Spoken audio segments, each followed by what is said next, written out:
الحمد لله نحمده ونستعينه ونستغفره ونؤمن به ونتوكل عليه ونعوذ بالله من شرور أنفسنا ومن سيئات أعمالنا من يهده الله فلا مضل له ومن يضلل فلا هادي له ونشهد أن لا إله إلا الله وحده لا شريك له ونشهد أن سيدنا ومولانا محمدا عبده ورسوله صلى الله تعالى عليه وعلى آله وأصحابه وسلم تسليما كثيرا كثيرا وداعيا إلى الله بإذنه وسراجا منيرا أما بعد فأعوذ بالله من الشيطان الرجيم بسم الله الرحمن الرحيم إن عدة الشهور عند الله 12 شهرا في كتاب الله يوم خلق السماوات والأرض منها 4 حرم صدق الله مولانا العظيم قال الله تبارك وتعالى في شان حبيبه إن الله وملائكته يصلون على النبي يا أيها الذين آمنوا صلوا عليه وسلموا تسليما اللهم صل على سيدنا محمد وعلى آل سيدنا محمد وبارك وسلم. قابل صد تکریم معزز بزرگان محترم عزیز ساتھیو، کیلنڈر نے ایک اور صفحہ پلٹ دیا. چاند کی جو گردش ہے، چکر، ایک اور چکر پورا ہوا. گویا ہم 1446 سے 1447 میں داخل ہو چکے. انسان کی زندگی کا بھی یہی حال ہے. ہفتے، دن، سال گنتے گنتے آدمی کب بچپنے سے 55 پر پہنچ جاتا ہے اندازہ تک نہیں ہوتا. یہ سالوں کا تبدیل ہونا، چاہے وہ انگریزی تاریخ ہو یا اسلامی تاریخ، انسان کو ایک سبق دیتا ہے کہ انسان، تیری زندگی بھی رفتہ رفتہ اسی طرح ختم ہو جائے گی. یہ محرم الحرام کا مہینہ ہے. یہ بڑا عظمت والا مہینہ ہے. 4 حرمت والے مہینوں میں ایک مہینہ محرم کا بھی ہے. یہ وہ مہینہ ہے جس مہینے میں لڑائی جھگڑے قتال بند رہتا تھا. کفار مکہ بھی اپنے ہتھیار رکھ دیتے تھے. آخری 2 مہینے اور یہ پہلا لگاتار 3 مہینے، ذی القعدہ، ذی الحجہ، محرم اور چوتھا مہینہ رجب کا، یہ 4 مہینے بڑی عظمت اور حرمت والے مہینے. 12 مہینوں میں ان 4 کی ایک عظمت سمجھی جاتی تھی. حضرت نبی کریم صلی اللہ تعالی علیہ وسلم نے اس مہینے کے فضائل بیان کیے. روایتوں میں آتا ہے کہ رسول اکرم صلی اللہ تعالی علیہ وسلم رمضان کے مہینے کے بعد اس مہینے کے روزے زیادہ رکھتے تھے. آپ نے ایک روایت میں یہ بھی سنا ہوگا کہ رمضان کے بعد شعبان کے مہینے کے روزے زیادہ رکھتے تھے. لیکن اس سلسلے میں علماء نے اس بات کو نقل کیا ہے کہ شعبان کی فضیلت جب نازل ہوئی تھی اس وقت یہ اس کی فضیلت نہیں تھی، لیکن جب محرم الحرام کی فضیلت اتری تو اس کے بعد محرم کے روزے زیادہ رکھتے تھے۔ اور دوسری ایک وجہ یہ بھی بیان کی ہے کہ محرم میں عامتاً حضور سفر میں رہا کرتے تھے، تو زیادہ سفر میں رہنے کی وجہ سے محرم کے مہینے میں زیادہ روزے رکھنے کی نوبت نہیں آئی، اس لیے شعبان کے مہینے کا ذکر کیا جاتا ہے۔ خیر، اپنے اپنے وقت پر دونوں مہینے فضیلت رکھتے ہیں۔ تو یہ محرم الحرام کا مہینہ بڑی فضیلت کا حامل ہے۔ ایک روزہ اگر کوئی بندہ رکھتا ہے تو اس کو 30 روزوں کے برابر ثواب ملتا ہے۔ اس مہینے میں حضرت نبی پاک صلی اللہ تعالی علیہ وسلم نے ہجرت کا ارادہ بھی فرمایا تھا۔ اگرچہ ہجرت سفر کے مہینے میں ہوئی، لیکن ہجرت کا ارادہ اس مہینے میں ہوا تھا، اور ہجرت کے مہینے سے اسلام کی تاریخ اور اسلامی سال کو گننا، اس کی کچھ وجوہات ہے، کچھ کارن ہے۔ حضرت عمر رضی اللہ تعالی عنہ کے زمانے خلافت میں جب خط اور کاغذ لکھے جاتے تھے اور کاغذ واپس آتے تھے تو اس وقت میں تاریخ ہوا کرتی تھی، لیکن سال نہیں لکھا جاتا تھا۔ حضرت عمر رضی اللہ تعالی عنہ نے صحابہ کو جمع کیا، مشورہ کیا کہ آخر ہمارا بھی کوئی اسلامی سال ہونا چاہیے۔ صحابہ سے مشورہ لیا کون سا سال، کہاں سے ہم تاریخ شروع کریں۔ کسی نے کہا فتح مکہ کا موقع، یہ بڑا عظیم مہینہ ہے، بڑی عظیم فتح ہے، وہاں سے شروع کرتے ہیں۔ کسی نے کہا حضور صلی اللہ علیہ وسلم کا یوم پیدائش کا سال رکھو، یا پھر آپ کا دنیا سے چلے جانا، یہ سال رکھتے ہیں۔ خیر، الگ الگ باتیں آتی رہی۔ حضرت علی رضی اللہ تعالی عنہ نے ایک مشورہ دیا کہ ہم رکھتے ہیں ہجرت کا سال، اس لیے کہ اس میں ایک تاریخ زندہ ہوتی ہے، تو ہجرت کے سال سے اسلامی تاریخ کی ابتدا ہونی چاہیے۔ حضرت عمر کو یہ بات اچھی لگی۔ حضرت عمر نے فیصلہ کیا کہ ہجرت کے سال سے اسلامی سال شمار کیا جائے گا۔ چنانچہ صحابہ نے جو ہجرت کی، وہ ہجرت کے 1446 سال ختم ہو کر کے 1447 کے سال میں آ چکے ہیں۔ یہ اس بات کا پیغام ہر وقت یہ دیتا رہتا ہے کہ مسلمانوں، صحابہ نے اور مسلمانوں نے کس طریقے سے جاں فسانی سے اپنے ایمان کو بچانے کے لیے محنتیں اور کوششیں کی اور اسلام کے خاطر قربانیاں دی۔ آپ بھی ہر سال اس سبق کو یاد کریں اور تازہ کریں کہ یہ بڑا عظیم سبق۔ خیر، تو یہ ہجرت کا سال بھی ایک پیغام دیتا ہے۔ محرم الحرام کا مہینہ، جہاں حضرت حسین رضی اللہ تعالی عنہ کی شہادت کے ساتھ اس کو جوڑا جاتا ہے، واقعتاً ایک بڑا المناک واقعہ ہے۔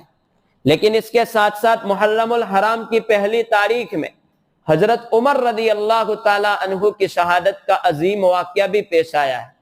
وہ ایک عظیم لیڈر جو مسلمانوں کو دیا گیا تھا، وہ بھی ایک قابل ذکر چیز ہے جس کو بھی ذکر کیا جائے کہ وہ کون تھے۔ حضرت عمر رضی اللہ تعالی عنہ دوسرے صحابہ جو تھے وہ مرید تھے رسول اللہ صلی اللہ تعالی علیہ وسلم کے، اور حضرت عمر یہ مراد رسول صلی اللہ علیہ وسلم ہے۔ حضرت ابو بکر حضور کے کہنے پر اسلام لے آئے، سب اسلام میں داخل ہوئے، اور حضرت عمر کو اللہ سے مانگا تھا کہ اللہ ہدایت دے دے۔ تو یہ حضرت عمر کو مراد رسول صلی اللہ تعالی علیہ وسلم کہا جاتا ہے۔ ان کے اسلام لانے کے واقعات یہ بھی کچھ الگ تھلگ ہے، لیکن خود اپنا واقعہ حضرت عمر ایک بیان کرتے ہیں۔ ایک واقعہ تو وہ کہ جو ایک مرتبہ جب حضرت حمزہ رضی اللہ تعالی عنہ جب پہاڑ کی چوٹیوں سے آ رہے تھے تو نبی پاک صلی اللہ تعالی علیہ وسلم کو ستایا ابو جہل نے ستا کر کے کچھ ظلم کیا، تو دو عورتیں، بوڑھی عورتیں گزر رہی تھی۔ حضرت حمزہ نبی پاک صلی اللہ علیہ وسلم کے چچا، وہ پہاڑ سے یا کھیتوں میں سے کام سے واپس آ رہے تھے، تو دو عورتیں بات کر رہی تھی۔ حضرت حمزہ چونکہ ابھی اسلام میں داخل نہیں ہوئے تھے اور ٹہل رہے تھے کچھ گاگا کر کے، تو ٹہلتے ٹہلتے یہ دو عورتوں نے دیکھا، تو یہ دو عورتیں کہہ رہی ہے یہ کیا ٹہل رہا ہے, تیرے بھتیجے پر ظلم ہو رہا ہے اور تو یہاں ٹہل رہا ہے. حضرت حمزہ اگرچہ اسلام میں داخل نہیں ہوئے تھے, لیکن ان کے غیرت نے یہ گوارا نہیں کیا کہ میرے بھتیجے پر ظلم ہو. چنانچہ حضرت نبی پاک صلی اللہ علیہ وسلم کے پاس نہیں گئے اور ابو جہل کے پاس گئے.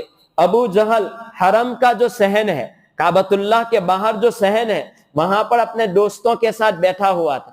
حضرت حمزہ وہاں گئے اور جا کر کے ان کے ہاتھ میں کھیت میں کام کرنے کا کوئی آلہ تھا, اس کو زور سے اس کے سر پر مارا.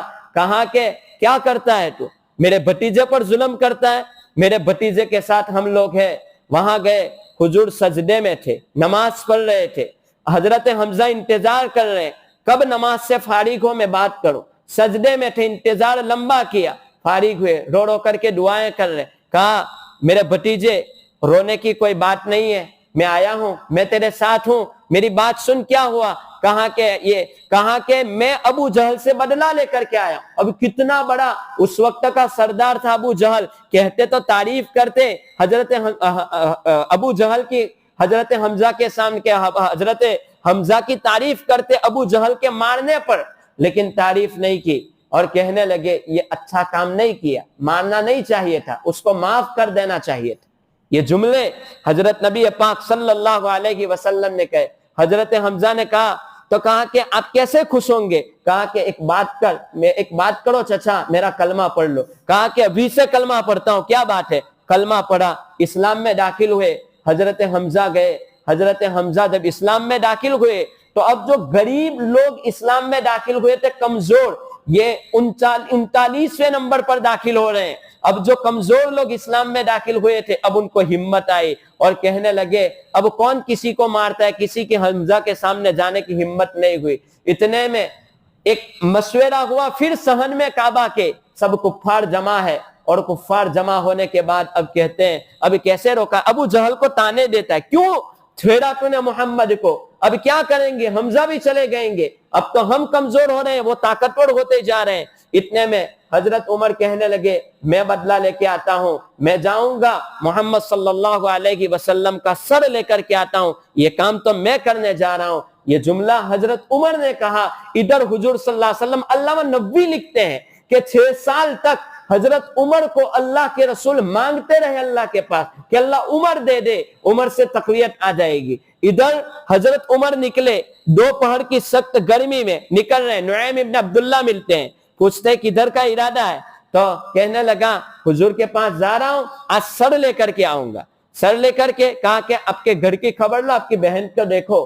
چنانچہ بہن کو دیکھا, وہ بھی اسلام میں داخل ہو چکی تھی. سعید ابن زید ان کے بہنوں اور فاطمہ, یہ دونوں اسلام میں داخل ہوئے تھے. مختصر کر کے بات پوری کر دیتا ہوں. وہ وہاں گئے, کہا کہ کیا بات ہے. کہا بس قرآن دیکھا اور ان کو مارا پیٹا, لیکن اخیر میں فاطمہ نے کہا جس خطاب کا تو بیٹا ہے اس خطاب کی میں بیٹی ہوں, کیا مجھے کر سکتا ہے. چنانچہ حضرت عمر نے کہا کیا پڑھتی تھی تو. قرآن کریم کی آیتیں تلاوت ہو رہی تھی, سورہ طٰہٰ ما انزلنا علیک القرآن لتشقی. جب اس آیت پر پہنچے اننی انا اللہ لا الہ الا انا فاعبدنی واقم الصلاۃ لذکری, کہ میں ہی اللہ ہوں, میرے علاوہ کوئی معبود نہیں. جب اس آیت پر حضرت عمر نے کہا میں حضور کے دربار میں جانا چاہتا ہوں. چنانچہ وہیں سے سر لینے گئے تھے, حضور کے دربار میں پہنچے. حضور کے دربار میں حمزہ تھے. اگر عمر سیدھے طریقے پر آ رہا ہے تو کوئی مسئلہ نہیں, ویلکم, اور اگر قتل کے ارادے سے آ رہا ہے تو اسی کی تلوار سے ہم اس کو جواب دیں گے. چنانچہ حضرت عمر پہنچے. حضور نے یہ گریبان پکڑا اور گریبان پکڑ کر کے عمر کو اپنی طرف کھینچا. عمر اب کب آئے گا. کہا کہ اللہ کے رسول آپ مجھے اپنا غلام بنا لیں. حضرت عمر رضی اللہ تعالی عنہ اس وقت اسلام میں داخل ہوئے, اور داخل ہونے کے بعد اب 2 آدمی, حضرت حمزہ اور حضرت عمر, 2 آدمی لیڈر بن کے جا رہے ہیں. 2 صفیں مسلمانوں کی دار ارقم سے نکل رہی ہے. کہا کہ چلو حضور کیا وقت ہے. کہا نماز کا وقت ہے. کہا کہاں پڑھیں گے, کدھر. کہا حق پر ہے, کیا بات کرتے ہو, ڈرنے کی کیا بات ہے, چلو حرم جاتے ہیں. چنانچہ یہ دونوں لیڈر بن کر کے جا رہے ہیں. اب حضرت عمر, ایک روایت میں ہے کہ گھر گھر کا دروازہ کھٹکھٹایا, کہنے لگے اپنی بیوی کو بیوہ کرنا ہو, اپنی اولاد کو یتیم کرنا ہو تو آج مسلمانوں کو چھیڑنا اور مسلمانوں کو ہاتھ لگانا. اب سے عمر وہاں نماز قائم کروا رہا ہے کوئی کسی کی ماں نے دودھ پلایا ہو تو آ جاوے وہاں پر. چنانچہ حضرت عمر حرم پر پہنچے. حرم پر پہنچنے کے بعد لو لیڈر دو صفوں کو لے کر کے جا رہے ہیں. حضرت نبی پاک صلی اللہ علیہ وسلم کو کہہ رہے ہیں حضور نماز پڑھائیے, ہم آپ کے پیچھے نماز پڑھتے ہیں.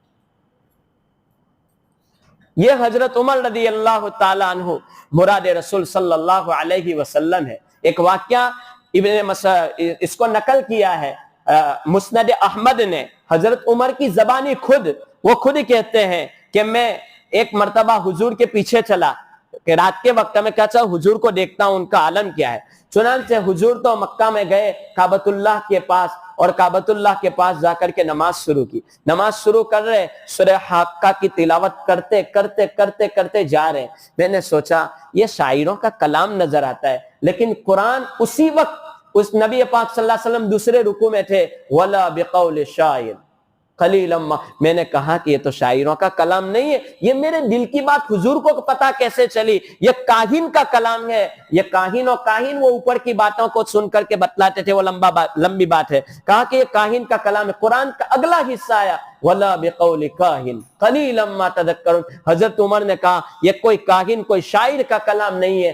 میرا دل پسیج گیا, نرم ہو گیا. کہا کہ بس اسی وقت سے اسلام کی محبت تو میرے سینے میں آ چکی تھی. بعد میں جا کر کے میں نے اسلام قبول کیا. یہ حضرت عمر رضی اللہ تعالی عنہ 22 لاکھ مربع میل کا مالک, حکومت کرتا ہے. لیکن جب حکومت پر بیٹھتا ہے, حکومت پر بیٹھنے کے بعد لوگ کہتے ہیں ہم حکومت والے ایک سرپنچ بن جاتے ہیں, ایک چھوٹے بڑے چودھری بن جاتے ہیں, تو کہتے ہیں ہم چودھری ہیں, ہم جو حکم کریں گے وہ ہوگا, ہمارے حکم سے سارے کام چلیں گے. حضرت عمر اتنا بڑا بادشاہ بنتا ہے. بادشاہ بننے کے بعد جب بیٹھتا ہے, حکومت پر بیٹھنے کے بعد لوگوں کو جمع کرتا ہے. لوگوں کو جمع کرنے کے بعد کہتا ہے عمر اگر کوئی بھول کرتا ہے تو آپ میں سے کسی کو بھی اختیار ہے کہ عمر کی بھول کو سدھار دے. ایک دیہاتی گاؤں والا آدمی کھڑا ہوتا ہے, کہا کہ عمر تلوار دیکھتا ہے, یہ تلوار سے تجھے سیدھا کر دوں گا. حضرت عمر شکریہ ادا کرتے ہیں اللہ کا کہ میری قوم میں ایسے لوگ ہیں کہ جو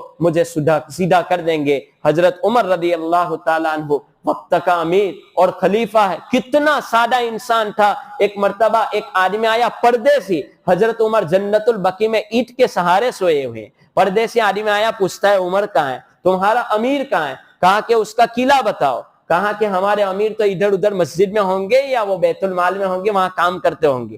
کہا کہ دیکھا, ڈھونڈتے ڈھونڈتے دیکھا جنت البقیع میں اینٹ کے ٹکڑے پر سوئے. کہا کہ تو انصاف کرتا ہے, اس لیے تیرے انصاف کی وجہ سے آج اس ٹکڑے پر تجھے نیند آ جاتی ہے. ہمارے بادشاہ انصاف نہیں کرتے, اس لیے ان کو بہترین گدوں پر بھی نیند نہیں آتی ہے. حضرت عمر رضی اللہ تعالیٰ عنہ مسجد نبوی کے بازو میں حضرت عباس کا گھر تھا. حضرت عباس کا گھر, حضرت عباس کے گھر کا ایک پڑنالا تھا. وہاں سے بارش کا پانی جمع ہو کر کے نیچے گرتا تھا. وہ پانی نیچے گرتا تھا تو پانی کے گرنے کی وجہ سے صحابہ نماز پڑھنے کے لیے آئے تو صحابہ کے کپڑوں پر کچھ چھینٹے اڑنے لگے. تو کچھ چھینٹے اڑے. حضرت عمر نے دیکھا کہ یہ تو تکلیف کی بات ہے. کہا کہ ایک بات کرو, عباس کہاں ہے؟ حضرت عباس کہاں ہے؟ کہا کہ وہ تو نہیں ہے, سفر میں گئے. حضرت عمر نے وہ پرنالا توڑ دیا. کہا کہ اس سے صحابہ کو تکلیف ہے. یہ عام بات تھی کہ عموم بلوا, عام لوگوں کی تکلیف کی وجہ سے وہ پرنالا توڑ دیا. ایک وقت کے امیر تھے, کہا کہ دوسری طرف پرنالا ہونا چاہیے. چنانچہ حضرت عباس آئے دوسرے دن سفر سے واپس آ کر کے حضرت عمر کے پاس گئے. حضرت عمر کو کہا تجھے ادھیکار کس نے دیا یہ پرنالا توڑنے کا؟